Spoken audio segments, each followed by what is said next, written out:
காலை வணக்கம் உறவுகளே. இன்றைக்கி நம்மளுக்கு வந்திருக்க ஆர்டர் பார்த்திங்கன்னா 2 கஸ்டமைஸ்டு பிரேஸ்லெட், நேம் பிரேஸ்லெட், 3 வந்து நார்மல் பிரேஸ்லெட். அது ஒன்றுத்தில் பார்த்திங்கன்னா க்ரீன் கலர் கிளாஸ் பீட்ஸ் போட்டு ரெயின்போ சாம் போட்டு ரெடி பண்ணி கொடுக்க சொல்லியிருக்காங்க. அதனுடைய வேலைகள் தான் நான் பண்ணிகிட்டு இருக்கேன். 2 நேம் கஸ்டமைசேஷன் பிரேஸ்லெட்டும் நம்மளுக்கு 3 நார்மல் பிரேஸ்லெட்லாம் வந்திருக்கு.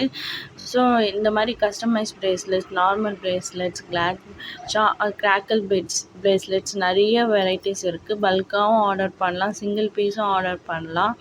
ஸோ உங்களுக்கு வேணும்னா இதில் காண்டாக்ட் நம்பர் கொடுத்துருக்கேன், காண்டாக்ட் பண்ணுங்கள். இதே மாதிரி இன்னொரு வீடியோவில் பார்க்கலாம். Bye guys.